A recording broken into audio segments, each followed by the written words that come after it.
welcome to the Ghosts of Harrenhal. My name's Simon. And I'm Mackelly. Thank you for joining us for episode 122 of our chapter-by-chapter book review of A Song of Ice and Fire by George Martin. Today we'll be discussing chapter 48 of A Clash of Kings, that's Dany 4. And as always, we're going to chat about the chapter. We're going to try not to spoil any future plot points for you. And hopefully we'll provide you some entertainment while we do it. We'll summarise what's happened, discuss our thoughts on it, provide some useful background, compare it to the television show, indulge in a little pedantry, and cover some relevant news and listener correspondence. Be sure to check out the show notes.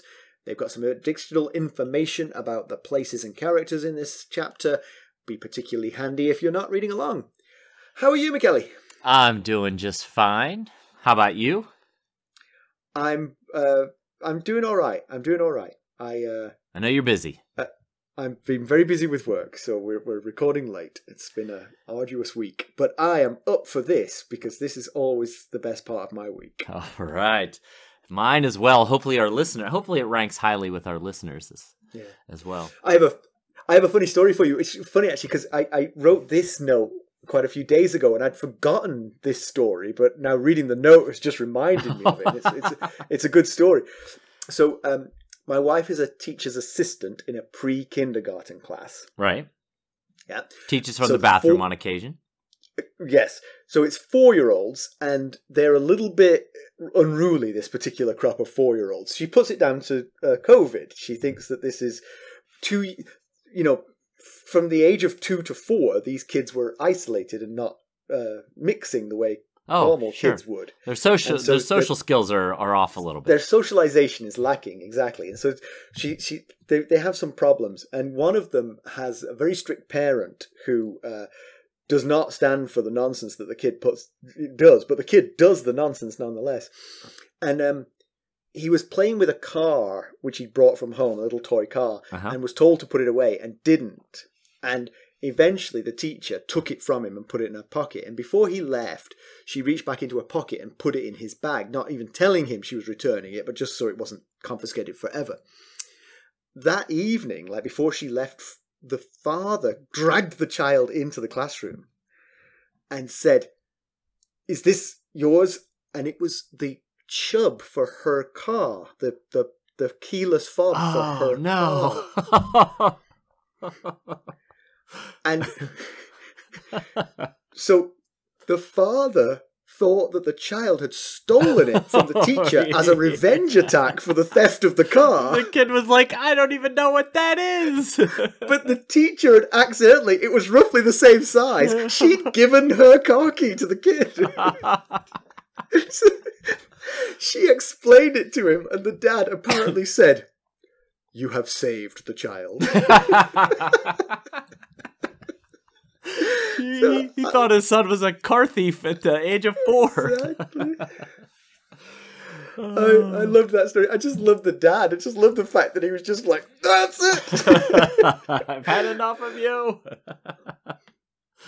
Oh, man. Well, the poor kid. He was just an innocent bystander in the whole thing. I mean, to be fair, he should have put the car away when told. Yes. That was the root cause of this problem. Exactly. If you take it all the way back, it is ultimately his fault. So, but the dad didn't have any reason to fear that the teacher would have left before he got there, because she wasn't going anywhere until she was going nowhere. She's going to be holding a little car, pressing it, going, "What the heck?" You wonder if she saw that car, if she would have realized. Yeah, probably. That would have been exactly. Oh man, that's good stuff. Well, I had a story for you as well. She's up to it again, up to her old tricks. That's Stacey Lannister. You may recall about 2 years ago, around this time, I came home from a swim practice one day to discover that not discover, I was told on the phone before I got here that the handle of the shower in our master bath had been ripped off of the wall, and the door into the shower was off its hinges and laying inside the shower itself. And ultimately, that led to an entire redo of our master bath. Right. So fast forward to late this past week, And I'm down here working in the basement like I normally do. And I get a call upstairs, and I come up into the kitchen, and Stacey Lannister is holding the kitchen faucet nozzle in her hands. Oh, yeah. But it's not attached. She's not holding it attached to the faucet. No, where it would normally be. Right. It was just in her hand. And I was like, what did you do? And she said, it was dripping, so I twisted it. I was twisting it to try to get it to stop dripping, and I ripped it off. And I was like, you're going to try and parlay this into a new kitchen, aren't you? That's not happening.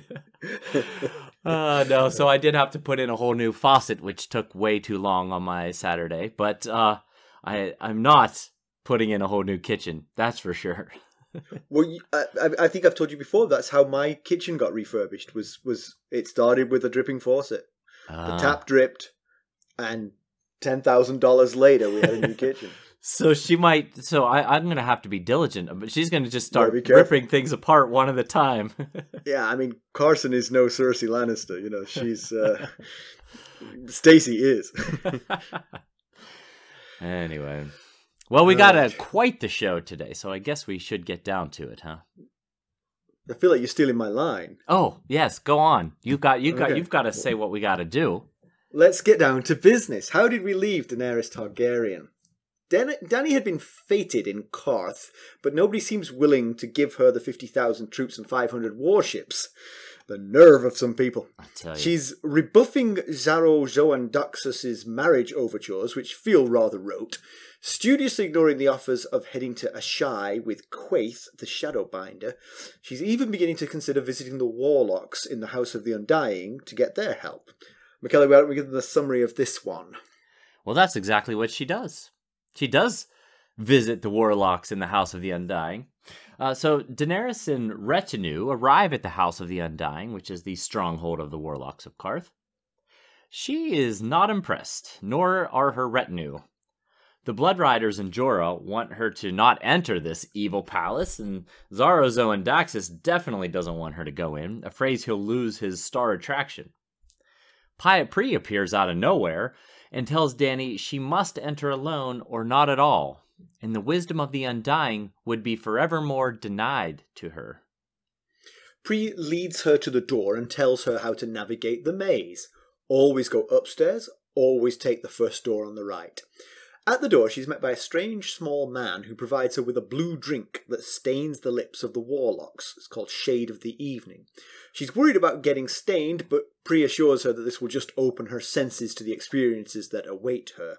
She drinks and goes in, accompanied only by Drogon. She follows the sorcerer's instructions. Always right, always up. Through some doors, she sees visions.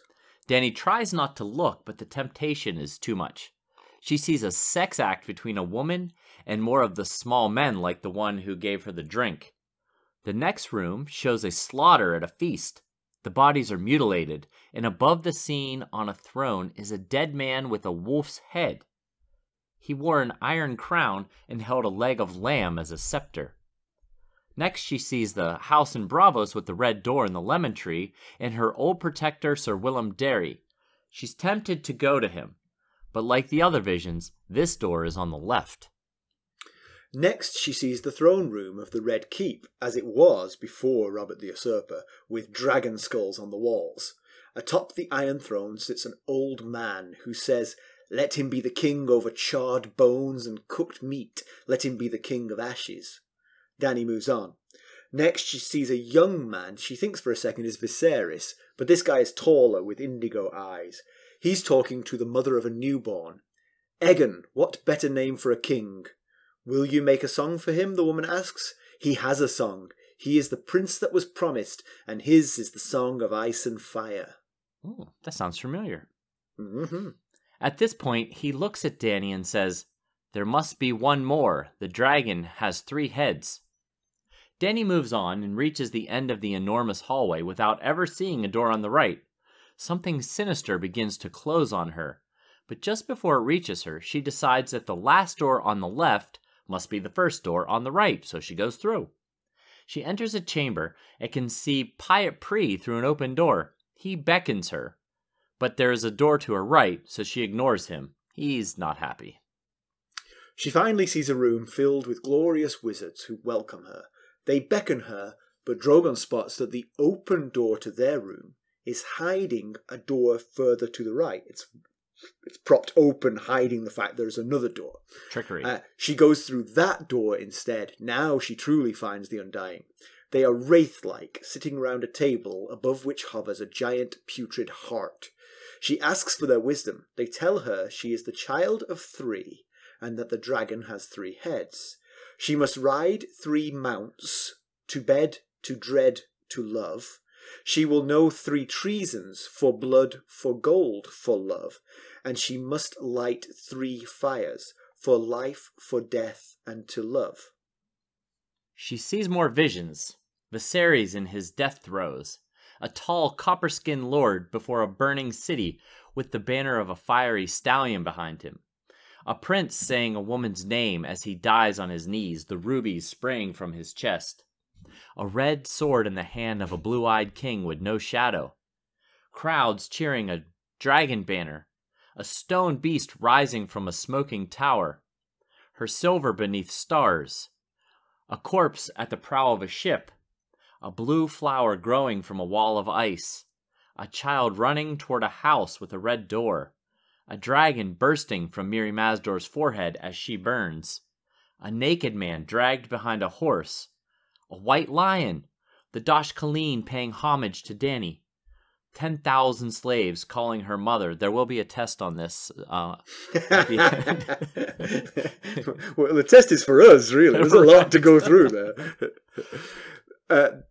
The slaves reach for her, and she feels them sort of reaching at her and tearing at her clothes, but it's really the Undying reaching for her. And as she begins to be pulled down, Drogon rains fire over them and tears at the rotting heart. The Undying dissipate as husks. Drogon follows as she flees, and she finds an exit. Pyatt Pree is apoplectic and tries to kill her, but Drogon flies into his face, and Dany's friends pin the sorcerer down while Jorah kneels beside her. Whew. It was a very enjoyable chapter, but I don't like these chapters make for difficult episodes, I find. They do. Because there's a lot of spoiler here that we have to tread very carefully around. Yep. And there's just too much to remember, frankly. Yes, I think of the 122 episodes we've done so far, this was probably the hardest to prepare an episode around this chapter because of the things you just mentioned. I feel like bursting into tears at this point, I have to say, but we'll soldier through. That's right. So the House of the Undying is particularly unimpressive on the outside. It is. It sounded to me a bit like a rundown Walmart. Yeah, smaller, not that big. They describe it as like gray, crumbling ruin, like low and long with single-storied, no towers and windows, and there were like ceiling tiles or like roof tiles missing, and the mortar was falling out of the walls. So, yeah, in my head, I was thinking an old rundown Walmart, basically. Yeah, I can see that. But it's like Doctor Who's TARDIS, because it's different on the inside than it was on the outside. True. Yes. She said it was very low, but she kept climbing stairs the whole time she was in there. So, she's forced to take Shade of the Evening before going into the House of the Undying. I'm a little bit worried about that, I've got to say. I mean, so basically, you're going in there, and they're telling you might never come out unless you obey our instructions. Here, drink this drink that you have no idea what it'll do to you, and then go follow our instructions to the letter, or your life is forfeit. It's like, right. You may never come back out again. Yeah, and also the fact that she takes Shade of the Evening before going in makes you wonder how much of this did she actually experience and how much might have been hallucination. Right. So, she goes into the door. She goes into the building after she takes the Shade of the Evening, and she takes a few right turns and realizes she's in the presence of magic, But I was thinking it would be pretty funny if it was really just 4 rooms and she kept going around the same 4 rooms over and over again until the test was to see how long she'd do it before she gave up. I like the idea that they sort of like they're trying to dose the shade of the evening just right to get them to sort of like go for a long time. You know? As she moves into the 3rd day of going through these 4 rooms, they're like, I think we've overdone it, guys. It was a tad too much of the shade of the evening. So, like Simon said earlier, many of the topics in this chapter are spoilers. So we're going to talk from the perspective of the current place in the story. Some of the things we may know more of what they are than we are letting on, but as we are, the point of this podcast is to be spoiler free, so someone can use it as a reading companion. We're going to talk about it as if we are where we are in the story. And some of our speculation, of course, may prove to be accurate. That might be because that's a reasonable interpretation of what we're seeing, which happens to coincide with the spoiler. Could also be the way I've forgotten. So if Simon throws out a red herring, it might just be he's intentionally trying to lead you astray, or he doesn't remember what happens here. So the first room she sees is with this beautiful naked woman on the floor and these 4 little men sort of ravishing her. So I think, honestly, the shade of evening is just kicking in. I don't think it means anything, this one. It's just like, all right, that's a sign. You're ready for some visions now. You're ready. It's very, it's very ambiguous what this could be here. Yeah. I'd done some digging around on the internet to get some ideas of what it could be, and the most popular. You've been looking at pictures of 4 little men and a naked lady. It turns out it actually had something to do with this chapter. The most popular opinion that I could find is that the woman represents Westeros, and the 4 little men are the current 4 kings, claimants to the well, I guess not all claimants to the Iron Throne, but the 4 kings we have out of the 5 because Renly is dead. How very interesting. That's perfectly plausible. I genuinely hadn't thought of that, but that is a perfectly reasonable explanation. Yeah, I thought so. And also, it still works as a good kickoff for her visions as well, because that's the point. I mean, that is her story arc, basically. Right. Can she take the Iron Throne? Can she save Westeros from the infighting, Right. Yeah. So the next room she sees looks like a slaughter after a celebration. So the quote is that the savagely slaughtered feasters lay strewn across overturned chairs and hacked trestle tables. Severed hands clutched cups, roast fowl, bread. On a throne above sat a dead man with a wolf's head with an iron crown, whose eyes followed Dany with mute appeal. Yeah, this definitely sounds like a party gone awry. Yeah. So the wolf head and the iron crown both point to Starks, right? I mean, right. I think Robb's crown is iron and the wolf's head. So my first thought when I read this was that this was an allusion to Ned's very brief time on the Iron Throne. That was the first thing I thought of. Right. Because his time on that throne really sort of precipitated a lot of the things that are happening now because of his telling Beric Dondarrion to go arrest the mountain, right, and also to summon Tywin to King's Landing, which all of that precipitated the slaughter that's now ensued. Right. And, of course, Ned is now dead. Yeah. That's all very... all fits. That definitely makes sense. I was thinking that it was maybe in reference to Robb's success in the Riverlands in the West, but in doing so, left his home exposed. And so the party that they're having here with all the success in the West and the Riverlands is being destroyed by what's going on in the North with the taking of Winterfell. Now, we haven't seen Robb in a while. Maybe he's up to something, that might explain the vision. Right, yeah. Maybe because what you're saying there, I mean, that's a good interpretation, but of course, it seems like a severe vision for that. I mean, we don't think Winterfell is very strongly taken. True. We think if Robb turned his hand to taking back Winterfell, he would do so in quite short order. And yes, right. This imagery seems a lot worse than that. Yes. In many ways.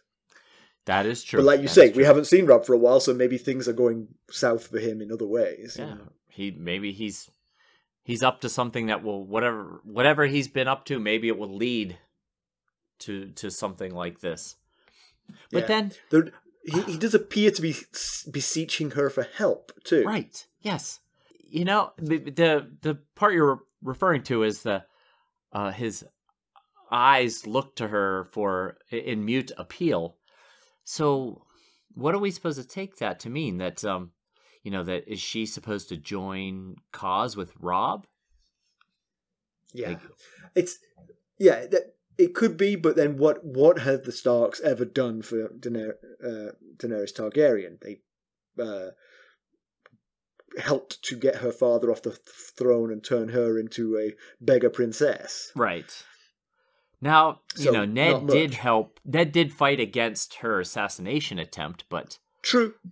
True. Aside from that, yes, I don't know why she would be involved. And why is she seeing this anyway? What's it got to do with her? Does she have a role in the cause? Perhaps it's a message to her. Perhaps it's like, this guy wants your help, focusing back on the previous one, Westeros is being torn apart. He's the guy to help. Okay. I get it. Yeah. So maybe it's not her that has a role in the cause. It's more her that has a role in preventing it or avenging it or something like that. Right. Or perhaps it's like, it's just saying, I don't know. The vision doesn't seem to suggest this to me, but it's maybe, if you were asking the lucky 8-ball, who should I befriend when I move to Westeros? Right. This might be like the Starks are the ones to befriend. However, if the lucky 8-ball was saying befriend the Starks, I would hope that it would do it with imagery other than a slaughtered bunch of people and a wolf's head dead guy on a throne. Right, yes. But maybe it's just the shade of the evening getting started. Maybe it's still fine-tuning its message. The other thing I will say is any other book, I would say, this could not possibly portend the fall of the House of Stark, because the Starks are the main characters of the book. However, this book, you'd trust nothing. I mean, this could literally portend the end of the House of Stark. Yes, that's a very solid point to make in this story. We thought Ned was the main character of the story as well, and that didn't work out so well. Right, and literally, if the Starks were not the main characters of the book, that would be the obvious interpretation here. The House of Stark is going to fall, That's what you would assume. I'm just clinging on to the fact that that's not going to happen because, well, I'm going to stop reading if it does. We're going to stop the show right now. So next up, she sees the big house in Bravos with the red door and the lemon tree, which is always her sort of safe place. She even sees Sir Willem Derry, who seems like a sort of sweet old guy trying to lure her back home. You can see that there was real love there, like a sort of grandfatherly love for the two little kids. Right. Yeah. And you can imagine for a long time when after Sir Willem died and the servants sold all their stuff off and they were basically just became the beggar king and princess, you can imagine that for a long time she just dreamed of going back to that house and the security that it provided. We know in her flashbacks in her head, that's where she thinks of as home. That's where she thinks of as the safety and security that she's looking for. But so Pree said not to enter any room until she got to the audience chamber. And he said that, the people in the rooms you pass might try and speak to you, and you could speak to them or not speak to them, whichever you choose. But some of them intentionally try to mislead her off the path. Right. There are trials and tests here. I mean, obviously, this is a fairly obvious test that the choice here is to keep going on this slightly arduous walk through the ancient Walmart, or go back to the place you've most wanted to go back, the place you've been happiest in your life, you know? Right.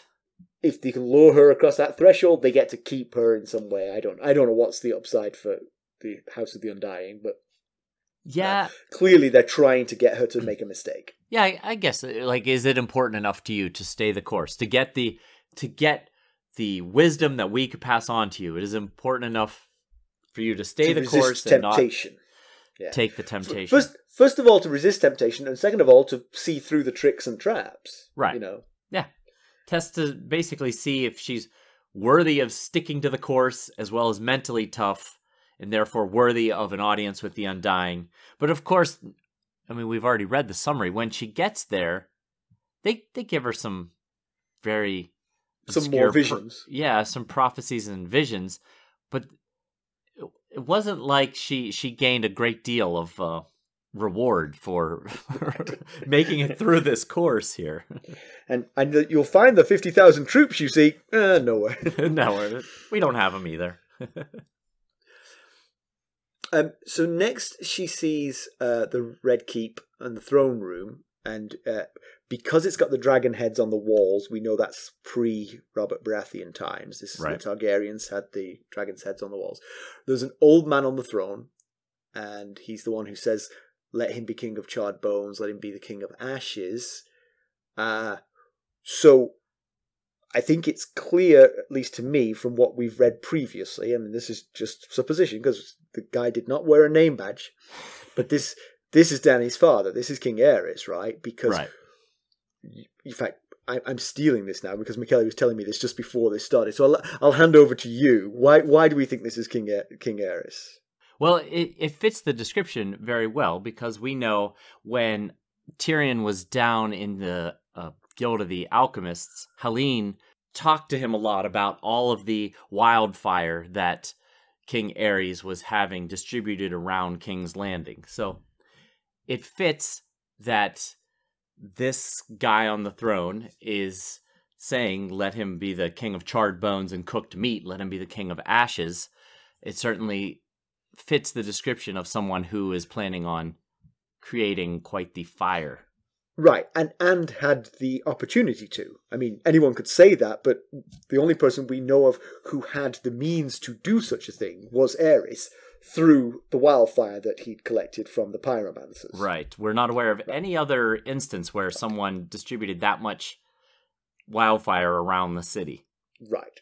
Could be something else, but wildfire is definitely a candidate for turning a city into charred bones and cooked meat and ashes. It could be that he's thinking of starting a food truck or something. Possibly. And of course, there's a connection to Dany because it is Dany's father, if that's the case. Right. And the other thing I would say is, so not only did he have opportunity to plan a conflagration of his home, but he also kind of had motive. But two-part motive. One, he was supposedly mad.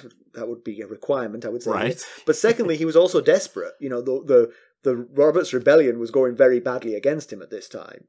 Right. So the temptation to burn it all down would have been there for him. Well said. Exactly. I think we've stated our case as to why this is why we believe this to be King Aerys sufficiently. Yeah. So I wondered who he was talking to, because it said he was talking to a man, but it never mentioned who it was. So we heard from Wisdom Helene that well, actually, we know who Aerys's last Hand of the King was, right? That was Wisdom Rosart. Rosart, yeah. So yes. So he's a candidate, but we also know that the penultimate Hand of the King quit over the wildfire, right? Is that right? Do we know that? He quit. He quit all right. Didn't go so well for him. He was burned alive for not wanting to go on with this wildfire plan. Okay. And that was Carlton Chelsted, is that right? Yes, Carlton Chelsted, right. Yes. Yeah. And so, I mean, the other people, it could have been a member of the Kingsguard, I suppose, would have been around. Well, no, I don't know, that's right. We've already had a head count for the Kingsguard. Not many of them were around. one person we know who was around all the way to Aerys' death was Jaime Lannister. He was. Right. He was the very last person to see him alive. Yes, he was. You took that whole Kingslayer thing and it makes sense. So it could be one of those people, but she never mentions what he's dressed like or what he looks like, so we don't know who that person was. I was just curious if we did know. But then we get another. The very next room is another family member. It appears. She sees who she thinks is Viserys, but the man is taller than Viserys, and this man has indigo eyes, not lilac like Viserys has. And this man is with a woman nursing a newborn, and he mentions the newborn's name is Aegon. And being that he looks an awful lot like her older brother, but taller, and has a son named Aegon, that fits Rhaegar Targaryen pretty well. Because he is her brother, and he had a son called Aegon. Yes, exactly. And also, she mentions, the woman nursing the baby mentions, are you going to write a song for him? And we know that Rhaegar was a fairly talented musician. I believe that's fairly well known. I don't think that's a spoiler. Well, it is now. Now you've told everyone. Right. Can't put that back in the jar. But so he makes a sort of like a startling sort of like revelation about what Aegon is going to grow up to be. He's the prince that was promised. Is that what he says? And yeah. His song already exists. It's the song of ice and fire. So that's interesting because that's kind of like grandiose. And yes, it is. Kid got beaten to death at the age of 2. It's a trait with these Targaryens. They get these grandiose prophecies about their sons and then it doesn't come true. So Aegon and now Rhaegar. It's like, the stallion that mounts the world, unless he doesn't make it out of the womb. Right, we have the prince that was promised, the stallion who mounts the world. So when he said there must be a third, is this another overhyped Targaryen child, perhaps? It's a good point. Yeah, I mean that is being that he says his song will be the song of ice and fire. That seems pretty important. I feel like we've heard that name before somewhere. yes. I was thinking you meant Aegon, but you meant the name of the book. Yes, I take your point. Literally the name of the book series. So what does he mean by there must be a third? Because I don't understand that. I get that the dragon has 3 heads, but I don't know what the other 2 heads are, and I don't know what the third one they're talking about is. Yeah, so I guess it depends on who. When he says that, Dany says he was looking at her, but she didn't know if he was speaking to Dany, like he saw Dany, or if he was speaking to to the woman that was nursing the child, who we'd assume would be Elia Martell. She is the mother of Aegon Targaryen, who was the son of Rhaegar Targaryen. So, our assumption would be that that's Elia, although she's never named. So I guess it depends on first of all, who he's talking to. If he's talking to Elia, we know that Elia and Rhaegar had 2 kids at that point. And so maybe he was saying we need to have a third kid. We got to have one more. Who was the older child of theirs? Was Aegon the older? No, Aegon was the younger. Rhaenys, that's right. Yeah. Okay. So that's a nice way to welcome the kid into the world. Oh, we're going to need another. This one's not going to cut it. That's the middle child for you, let me tell you. Yeah. Maybe if he's looking at Dany, maybe he's like, isn't there another one? Meaning Viserys. Maybe that's... Yeah. If he's talking to Dany, she has 3 dragons. So, because he says the dragon, there needs to be a third. Did you say because the dragon has 3 heads? Did you already mention that? Yes, I mentioned that, yeah. She already has 3 dragons, which would be 3 dragon heads. So that makes it a little more complicated because as far as we know, Dany's the last of the Targaryens. So you know, maybe he means you need to have 3 kids. and Miri Mazdur has prophesied, I mean, but we see where prophecies will get you in this book, right? That Dany will not have any more children. Right, yes. So there does seem to be a missing... I mean, if the last dragon was Rhaegar and then the next last dragon was Daenerys, can there be a third dragon? It feels like we're out of options at this point. Yeah, you're right. Now, as we mentioned, Rhaegar refers to Aegon as the prince that was promised. Now, that's the first reference we've gotten to that title in the book so far, and we'll let the story reveal more details on the prince that was promised. But one thing I will say is that Melisandre sometimes uses the prince that was promised interchangeably with Azor Ahai. So, interesting. Huh. Well, I wondered. I mean, we're assuming this is Rhaegar and Elia, and he says his Aegon's song will be the Song of Ice and Fire, but there's not a great deal of ice in a marriage between the Targaryens and the Martells. Yes, so, that's fire and more heat. Fire and sand? I mean, right, a lot of sand endured, I think. But I was thinking possibly Aegon would be the fire and he must defeat the others, being the ice. But again, Aegon died, right, in the sack of King's Landing. Right. The mountain killed him. Yes. I'm not misremembering this. No, you are correct. Yes. Yeah, okay, good. Just checking. You know me. Don't believe anything.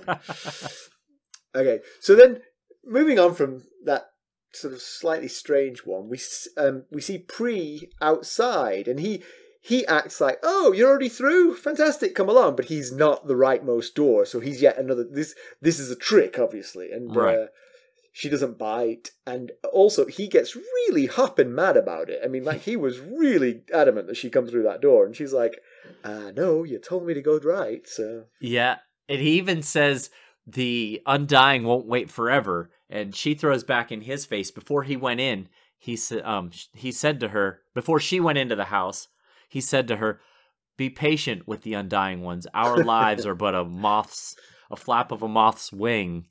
And so she throws that back in his face when he says, they're not going to wait forever. So, but she does eventually. She goes up these long stairs and she keeps thinking, but there weren't any towers in this building, so why am I walking up so many stairs?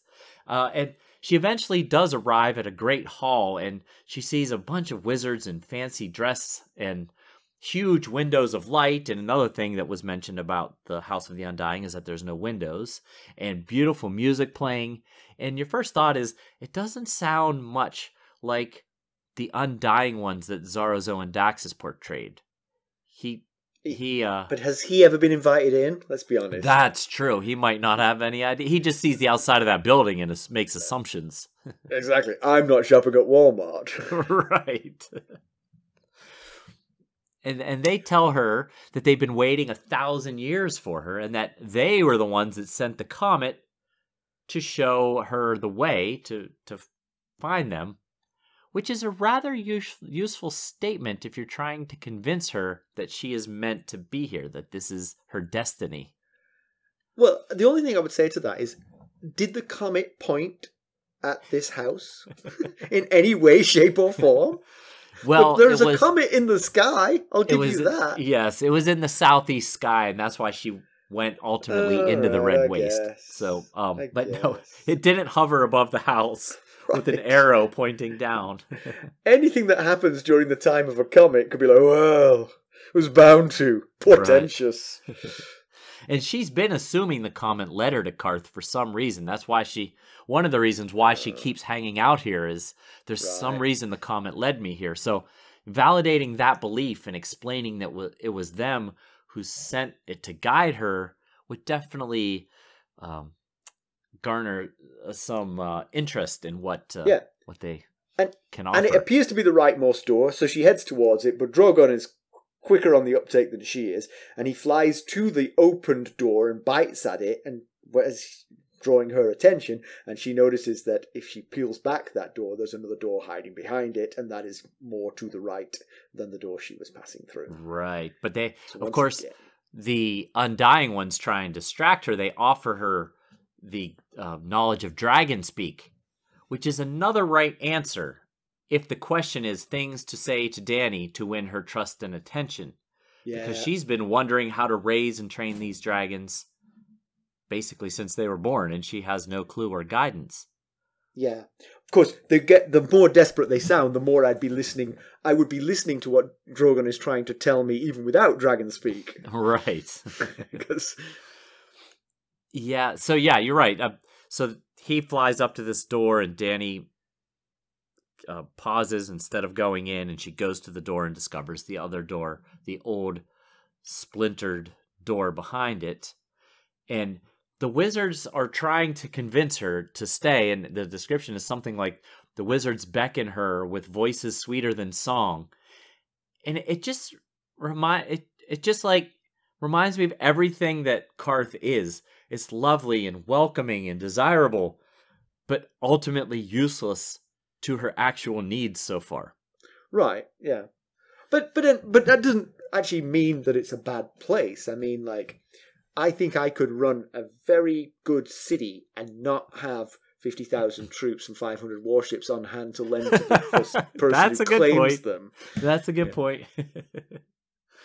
But she does, so you would be, I'm sure it'd be hard to reject this group because they're exactly what she's likely come to expect from the Qarthine upper crust. They're very fancy dressed, and they, the man who talks to her, the description is that he is kingly, and they're dressed in wizard outfits and stuff, so you should probably think, these are the people that are going to give me what I need.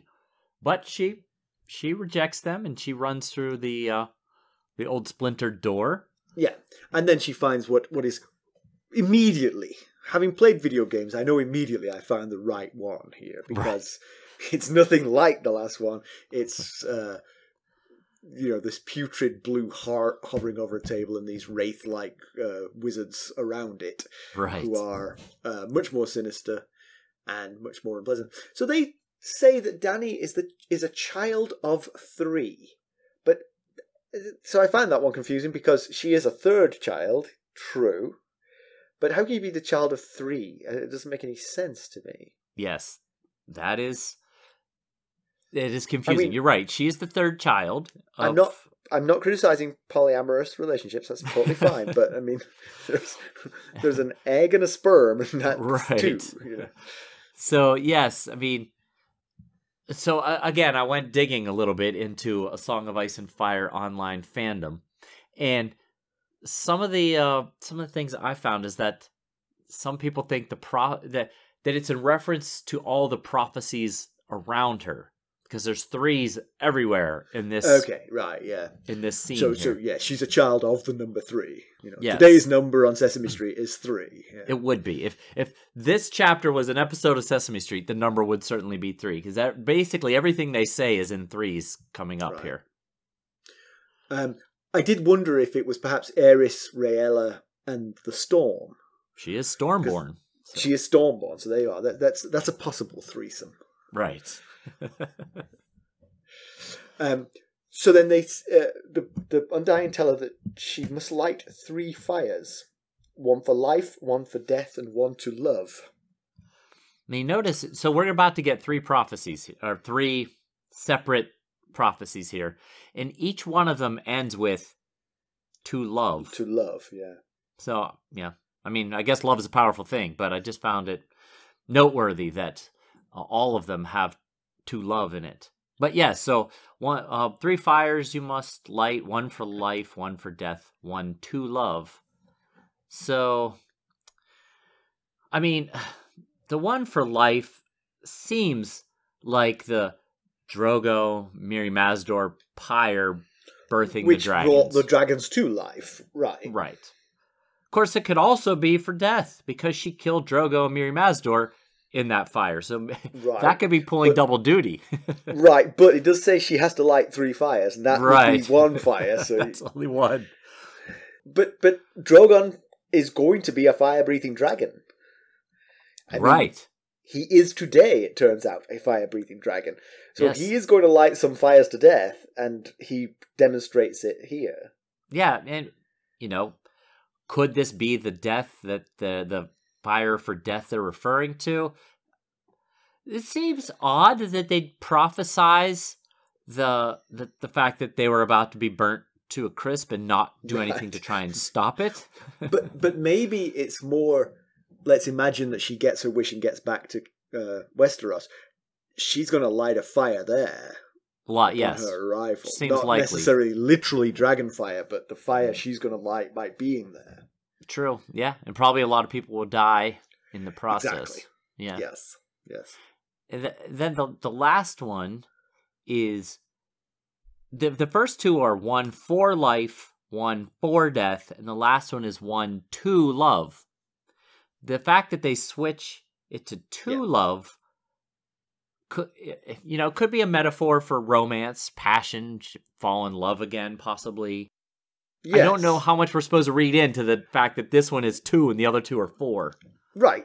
So taking it very literally, she might be separated from her, whoever her true love is supposed to be, by something that has to be burned down. Oh, so that would be lighting a fire to get to love. If you see what I mean. Yes, right, yes, I like that. So, then the next thing is she must ride 3 mounts. 3 mounts must she ride. 1 to bed, 1 to dread, and 1 to love. Now, I think this one's more obvious, actually, personally. Yeah, you think it's Drogon is the one to bed, right? Obviously. Drogo, sorry. Trying to make me look stupid, aren't you? One too many letters in that name. I meant Drogo. Yes, so Drogo seems like, because of course, if you remember their early lovemaking, as we all try not to, yes, the traditional Dothraki style was like a horse, so he would mount her in that way. Right. Yes. So, yes. Yeah. Right. And some people I've seen on the internet say that this is in reference to her silver. She loves her horse, and there's obviously a very strong connection from the very start. But I think Drogo. I'll get it right one of these days. You're convinced that she's going to go to bed with this dragon, aren't you? I think Drogo seems like the best option here. Yeah. Now, and then to dread, I mean, okay, I don't know if these dragons are going to get large enough where she can actually ride them, but that sounds like she's going to ride the dragons. I mean, Balerion was... The dragons of old were ridden by the Targaryens. Right. Balerion the Black Dread. I get the feeling that this is a portent of her going to be able to ride those dragons and bring dread wherever she goes. Yes. Very... I think that makes a great deal of sense. Like you said, Balerion was called the Black Dread, so, it certainly fits. Yeah. Now, it could be that she's forced into marriage, that she hates him, but is forced or feels compelled to have sex with him, I guess. Yeah. But I think she's going to ride those dragons like the Targaryens of old. The dragon certainly makes a lot more sense, I think. Yeah. But quite honestly, to love, your guess is as good as mine. It could be a future love interest, I guess. I mean, maybe she's going to ride that dragon to burn down that wall to get to her true love, Yes, right. Now, I guess it depends on how literal you take 2. Because if you take the 2 to mean to travel from here to there, it could change the mindset of like 2 bed. She rode the silver to the first time she and Drogo had sex after when they consummated their marriage. Yeah. She rode the silver to do that. 2 dread could surely be riding a dragon into battle against the others or some major force. 2 love, maybe whatever transports her to Westeros being her love. So it's the thing. That's why I was saying this chapter is so hard to put into an episode, because so much of it is just us throwing out possible ideas. Right, yeah. So she'll also know 3 treasons. 1 for blood, 1 for gold, and 1 for love. 4 love this time. Yes, for love. 1 Did you for just blood. Read the same thing that I was reading to see if I was reading it correctly? I was actually checking to see where we were on time. Yeah, So I we're was screwed. Slightly distracted by that. Episode 122, Part A. Right. Yes, one for blood, one for gold, one for love. Okay, so we're running a little long on time, so let's go through this fairly quickly. I think the blood, I think we both agree on this. This is the treason was Miriam Azdoor's that cost her son and love. Right. Yes. Killed Rhaego and put Drogo into a catatonic state as retribution for the slaughter of the Lazarene. Yeah, and then the treason for gold is interesting because the person I thought of was Jorah, and I know that we've done some research and that's shown that Jorah is the chief candidate here. But literally his treason towards her, at least so far, was all about getting a pardon to come back to Westeros, right? Yes, which doesn't necessarily mean gold, but... No, but of course he was banished because of his love of gold, so it sort of goes to the... ex-wife's love of gold, anyway. Well, technically, yes, not his, but yes. Yes, I don't know that it needs to be taken quite as literal as gold, meaning like for gold bars. Very well could mean for better financial opportunity or just a better life. Yeah, but a treason for love, that's fascinating. What could a treason for love be? At the moment, I'm not sure we have a strong candidate. Yeah. But, of course, nobody loves her like Jorah loves her. So that's true. You know, we've seen Would Jorah... he commit treason against her to prove that love? Right. Well, we've seen him make odd suggestions, like keep going east. Like he wants her to just keep running east. And we've suggested maybe he wants to keep her to himself. True. So maybe in some manner that is slightly treacherous, and it is for love. Yeah, right. I can see that. Okay, yeah, he'll betray her. What's in the best interest for her because he loves her and he wants to be her one and only, basically. Yeah. So she doesn't understand what all of this means, so she asks for help. They mock her and show her yet more images to confuse. So the first series is Viserys getting his crown of gold, and then a tall copper-skinned, silver-gold-haired lord with a fiery stallion banner. Yeah. Help me out here, man. That's Rhaego. Oh, is it Rhaego again? Yeah, it's got to be. I don't know who else it could be. I mean, copper-skinned, silver hair. He's got the copper skin of Drogo. He's got the silver-gold hair of her. He's got the fiery stallion banner. Oh, I see. But then he never got to be that. So again, this is another of those what might have been prophecies. It's like, yes, that's not much use to me. Yeah, well, so both Pyatt Pree, before she went into the house, and the Undying Ones, when she gets into this audience chamber here, they both tell her the same thing. Pree tells her before she goes in, you're going to see some things in these rooms. Some of them are things that have happened in the past, things that have happened in the future, things that may never happen. And so just anything, basically. You could see absolutely anything you could see. And you don't know whether it's legitimate or not. things that have happened, things that will happen, or things that won't happen. I think you've covered everything there. Yes. And then the last thing she sees in this segment is rubies flying from a dying prince on his knees, who murmured a woman's name as he died. And then they call her the daughter of death. You know, as we've said before, she's lost everyone all of her family, basically, including some that aren't, like Sir Willem Darry. And this was clearly Rhaegar, right? I mean, we can say that. There's no question that was Rhaegar. I mean, yeah, it was definitely Rhaegar. He had rubies on his breastplate that was destroyed by Robert's Warhammer, yeah. That's why it's the interesting question for me... That's why that area is called the Ruby Ford, because of all the rubies. The woman's name he mutters as he dies. Well, the reason we don't hear him say Elia, and the reason it's not reported as Elia, is because it probably wasn't Elia, because he was really digging Lyanna Stark at that time, right? He did kidnap her. Yes, and that's what started this whole war in the first place. Right. So yes, it's very possible that could be Lyanna, not Elia. He gave Lyanna the flowers at the tourney of Harrenhal. Yeah, and named her the Queen of Love and Beauty. So, but yeah, I mean, calling her the Daughter of Death, I think that's because of all the death that she's been associated with in her family. I mean, but yet, as tragic as that is, each death has paved the path for her to be where she is now. Mm-hmm. If Viserys was still alive, she'd still be Princess Daenerys. If Rhaegar was still alive, she'd still be Princess Daenerys. If Drogo was still alive, she would just be the Khaleesi. Yeah. She wouldn't have her own Khalasar.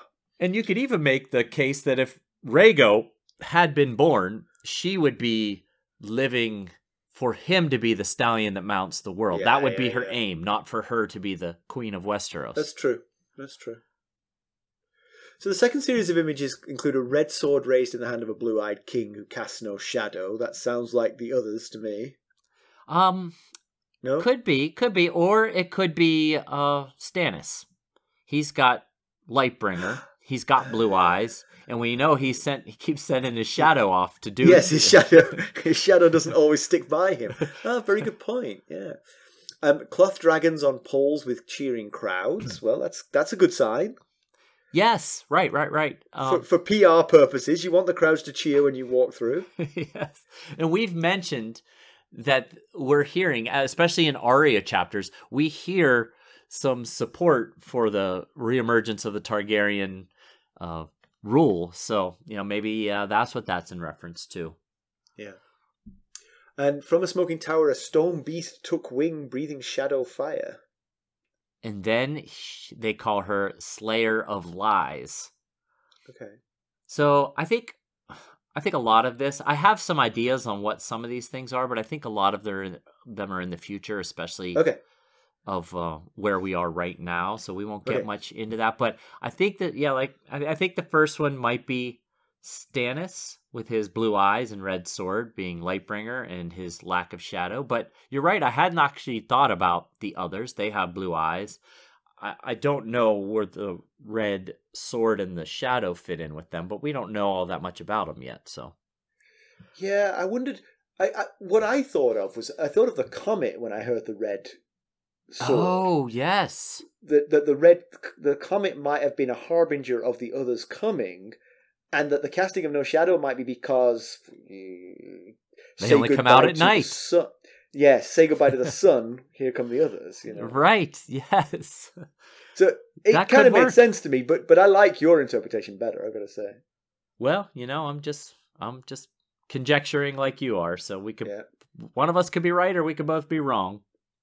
So the third series of images has Silver trotting through grass. A corpse stood on the prow of a ship. And a blue flower growing from a chink in the wall of ice, which filled the air with sweetness. The flower gave off a sweet smell, and she's called at this point the Bride of Fire. Well, right, the Bride of Fire. She burned herself to death with the 3 dragon eggs and came out of that. Yeah. So the silver trotting through the grass to the stream under the stars. I've seen online, and it makes sense that this one is in reference to her wedding night when she and Drogo rode their horses to the stream under the stars is where they consummated their wedding, and that would fit with Bride of Fire. True. Yeah. You say in the notes here it says that the second one, the corpse on the prow of the ship, is future. We won't discuss it. I'm very excited, but I have no idea what that's about. So well, it's a major conjecture. Okay. But, I mean, there's really nothing at the moment that we can speak to about that. And I don't even know if what I'm thinking it could be is true. But I will say this. Those of you who are interested in discussing spoiler-type stuff about this, I welcome you to come join the Discord community where we will absolutely chat about this kind of stuff. Spoil away, yeah. Yes, we have a whole spoiler channel there. Fill me in, we should say. Not spoil it, but fill me in on what I'm missing. Right. But you reckon that the the blue flower growing from the chink in the wall of ice is Rhaegar giving Lyanna the flowers at Harrenhal? Yes, that's my... Well, because there's a lot of blue flower imagery when, like when Ned was dreaming of Lyanna, he was dreaming of the winter roses that were her favorites. And, yes. you know, Rhaegar gave her the ring of roses, of blue roses, at the tournament at Harrenhal. And of course, she's from the north, which is rather near the wall. Yeah. And she has a brother and a nephew, Benjen and her nephew John, who are both brothers of the Night's Watch. So maybe it more in general has something to do with the Starks again. Right. Yeah, no, interesting, yeah. So the fourth series of images, let's get through these. As shadows whirled and danced inside the tent, a little girl ran barefoot towards the house with the red door. Mirimad's door shrieked in flames as the dragon burst from her brow. Behind Silver, a bloody corpse of a naked man was dragged, the white lion running through the grass taller than a man. And beneath the mother of mountains, the naked crones crept from the great lake and knelt shivering before her, heads bowed. So some of those feel like just not very important details. Like the man being dragged behind the silver, the corpse being dragged behind the silver, that is certainly the wine, the merchant that tried to sell her the poisoned wine. I mean, I don't know. Maybe it's something else, and they're trying to trick us into assuming that that's what it is. But then the white lion that ran through the grass taller than man, that's Hrakar, which Drogon killed. Drogon, there I go again. Which Drogo killed the day that the wine merchant tried to sell Dany the poisoned wine. Yeah. So it does feel like this is kind of like a sort of like a life flashing before your eyes kind of thing, because she actually will remember a lot of these particular incidents. This is not sort of prophetic to her, apart from the Dosh Khaleen seeming to pay her homage, right? Which certainly hasn't happened yet, and she doesn't seem to be on her way to Vaes Dothrak, so it's not going to happen in the near future, it would seem. So that's an interesting one. Yeah, maybe it's another one of those, like, what might have been type things, where had Drogo and or Rhaego lived, that this had might Rhaego have mounted happened. The world, she might have been there as, like, the ultimate Dosh Khaleen. Khaleesi, yeah. Yeah. But again, so that wraps up all the prophetic stuff. If you want to talk spoilers, our Discord server loves talking spoilers. So join the Discord community and hop into the spoiler channel, and we'll talk about any of these things that you want to talk about. But unfortunately, we're constrained by our no spoiler rule in this show. So one question before we depart: do you think that Dany knew that Drogon was going to be ready for the fire breathing thing? I do not. You think that came as a surprise to her that he was? Yes. Why did she take him then? Why did she take him in there with her? Was it for his ability to sniff out a right door hiding behind an open door? It was. That was the whole thing. She's seen him go around finding right doors. This is the dragon I'm taking with me. I found it kind of a little bit interesting that Drogon was allowed to come, because Pyatt Pree said she must go in alone or she can't go in at all. But then she goes in with a dragon on her shoulder. Right. Maybe Pree was... Eyesight's terrible. He's like, that's a nice brooch you've got. Oh, maybe it's her emotional support dragon, and they just figured that he can travel with her. Yeah, I think it made for an interest. Like, as far as Martin's thinking, it just made for an more interesting situation to have the dragon there. If we knew she had a fully grown fire-breathing dragon on her shoulder, we would not have been very scared for her. Right. There's no door. 1 second. I'll make one. One thing, just to contrast with the TV show, she calls on the dragons, all three of the dragons are in the scene in the TV show, to light up. But we've never seen them do it before, but she clearly believes it's going to happen in the TV show. So they definitely decided that she thought they had it in them at this point. Okay. She didn't give any indication that she did. you know, that she thought that that could be a possibility today. Right. No, yes, yeah. Okay, do you have some background for us? I do have a bit of background. So, like we were talking about earlier, Dany sees an old man on the Iron Throne in her fourth room that she comes across, and she doesn't seem to recognize him as her father. She's never met her father, so that's not entirely shocking. But also, a reason she might not have assumed that it was her father is because she thinks that the man looks so old, and she might not expect her father to look as old as this man did. Because when King Aerys II died, he was only 39 years old. Now, she's like 13, so maybe a 39-year-old man does look like an old man to her. That's another possible option. But also late in his life, King Aerys refused to bathe. He wouldn't let anyone cut his hair, trim his beard, or cut his fingernails. And Simon is using himself as a model here. It can age you, I can tell you. But because of all that, his hair grew to his waist and became matted, and his beard was tangled, and his fingernails were like foot-long yellow talons. So, and all of that was due to a fear of being touched, which stemmed from this growing paranoia that he had. Now, the root cause of that paranoia is actually a pretty good tale, but it's one that we'll let the story tell us about in due time, so I'm not going to bring up how that came about. But another reason that the Mad King looks so much older than his age is because he was thin and gaunt, since he was afraid of being poisoned, and so he didn't eat very much. And he also had a propensity to cut himself on the blades of the Iron Throne, so his arms and legs were always covered with scabs and cuts, so much so that he became known as King Scab, probably not to his face. Oh, I'm just going to put that out there. But Aerys' haggard appearance wasn't always an issue for him. In his youth, he was thought to be handsome and charming, and he liked music and dancing and masked balls and young women. He really liked the young women. He was a fan of attractive young women taking multiple mistresses. There's actually a disputed thought that Aerys had as many mistresses as Aegon the Unworthy, which would be quite a feat. Although, in 274 AC, Aerys renounced all the women but his wife following the death of their newborn son.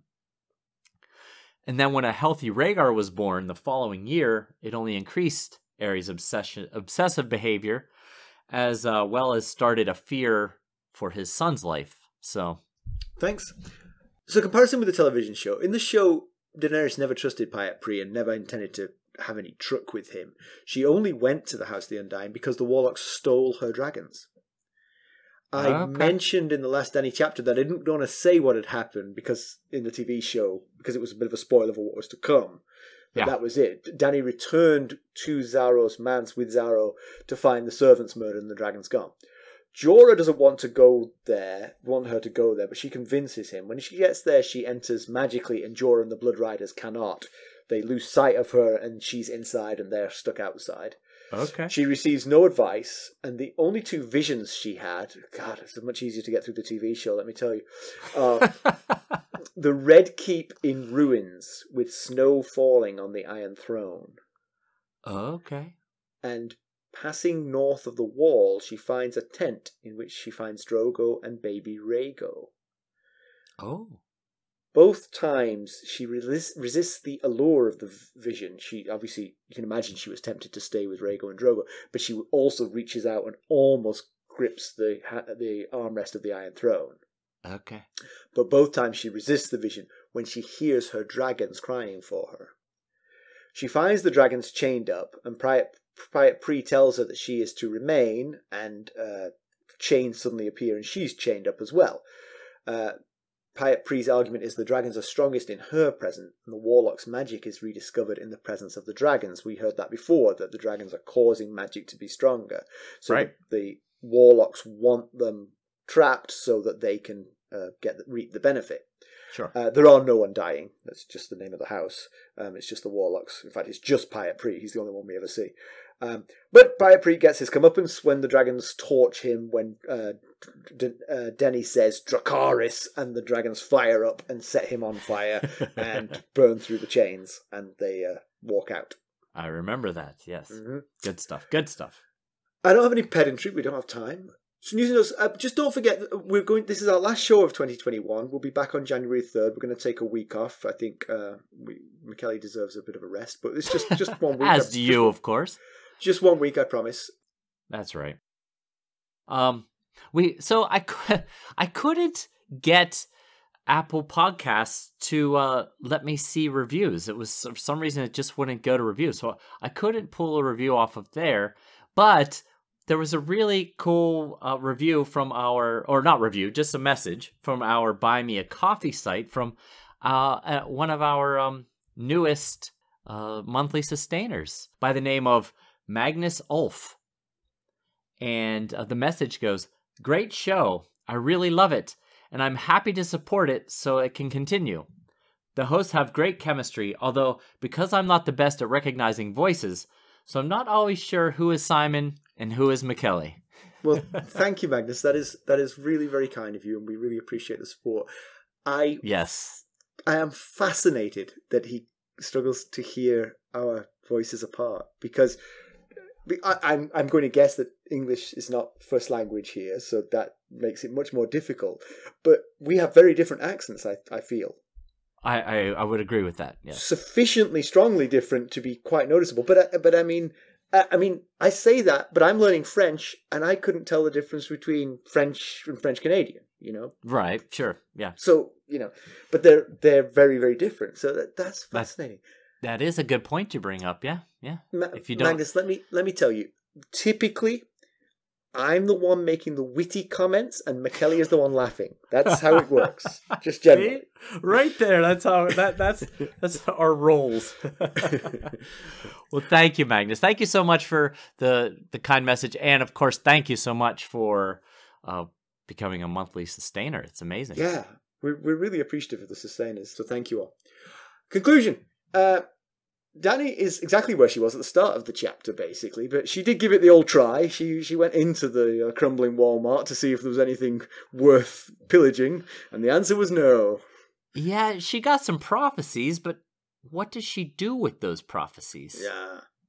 I mean, like you always say, that they affect you going forward, and you have a tendency to base your decisions off of the prophecies you've gotten. Do I say that? You do say that, yes. I do say that. You know what? Funnily enough, I was going to say that. It's because you do say it all the time. I do say it. It's the Macbeth thing. I don't always say it's the Macbeth thing. Macbeth became king because he was prophesied to become king. He wouldn't have become king had he not received the prophecy. It affects your actions from that point forward. Yep. But these are so cryptic and weird that I wouldn't know how to have my actions affected. You'd just become paranoid of everything. Right. I'm not going to wear rubies and kneel down in a river, let me tell you. Never riding that silver again, especially through grass to a stream. But that was one of the happy ones. Oh, yes. Right. One thing I would say for Dany is she best not to meddle with magic. I mean, every encounter she's had with magic recently has worked out very poorly for her. Ah, right. Yes, it has. And she mentioned at the very beginning of this chapter that she was drawn to the House of the Undying after seeing Mirri Mazdor's abilities as a simple mage. Right. So she was expecting to really get some good stuff here, and boy, she must be disappointed. Yes. But she has had some success. I mean, she tried her own hand at blood magic, if you remember, when she dragged Mirri Mazdor into the pyre with her and the eggs, and that did work. I mean, those eggs came to life. But also, of course, this will be difficult for her if she is to eschew magic, but she happens to be the possessor of the things that are creating magic in the world. Magic is going to follow her around. Good point. Yes, very good point. Speaking of those things that are increasing magic, the dragons are surely getting more useful. Right, yes. Just eating frazzled meat is one thing, but if you can actually set things on fire on demand, you are now a little baby flamethrower. Now the question is the on demand. Right. You know, is Drogon ahead of the curve, or all three going to be running around burning stuff all around Zorozo and Dax's palace? Drogon is the lassie of the three. Knows what's required. I guess. But she still doesn't know dragon speak. The Undying Ones certainly didn't help her in that department. So, you know, now she's got even more need to learn how to control these dragons, or they're only going to become more unruly. Yeah. So the future's still cloudy, but I mean, obviously, you know, she's better than she was when she was in the Red Wastes, you know. But yes, yes. She is not getting anything useful out of Qarth, so maybe it's time to move on. Yeah. Where next for Dany? I mean, this seemed like her last stone to turn over here. That's what it feels like to me. She's going to go somewhere else after this, yeah. Yeah. Anyway, we'll find out. As always, you can reach us at ghosts.harrenhall@gmail.com, and you can follow us on Twitter at @GhostHarrenhall.